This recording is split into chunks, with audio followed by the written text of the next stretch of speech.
ખંભાળિયા ખાતે સંજયનગર વિસ્તારમાં એક ચોંકાવનારી ઘટના સામે આવી છે, જેમાં એક તરફી પ્રેમમાં પાગલ થયેલા યુવકે 22 વર્ષીય યુવતી પર છરીથી હુમલો કરતા યુવતી ગંભીર રીતે ઘાયલ થઈ છે. આ ઘટનાએ સ્થાનિક વિસ્તારમાં આતંક મચાવ્યો છે.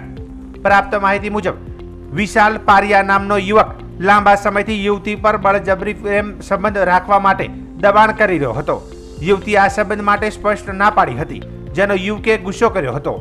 આ ગુસ્સામાં વિશાલ પારિયાએ યુવતી પર છરીથી અનેકવાર હુમલો કર્યો, જેના કારણે યુવતીના શરીરના વિવિધ ભાગોમાં ગંભીર ઈજાઓ થઈ હતી.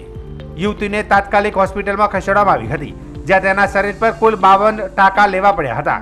હાલ તેની હાલત ગંભીર પરંતુ સ્થિર જણાવવામાં આવી રહી છે. આ ઘટનાએ સ્થાનિક સમાજમાં ચર્ચા અને આક્રોશ જન્માવ્યો છે. નાગરિકો અને સ્થાનિક આગેવાનો આવી ઘટનાઓને રોકવા માટે કડક કાયદાકીય પગલાંની માંગ કરી છે. પોલીસે લોકોને શાંતિ જાળવવા અને કોઈપણ અફવાઓથી દૂર રહેવાની અપીલ કરી છે, જ્યારે આરોપી સામે કડક કાર્યવાહીની ખાતરી આપી છે. આ ઘટના એક તરફી પ્રેમ અને તેના કારણે થતી હિંસાના ગંભીર પરિણામોને ઉજાગર કરે છે, જે સમાજમાં જાગૃતિ અને સંવેદનશીલતાની જરૂરિયાતને રેખાંકિત કરે છે.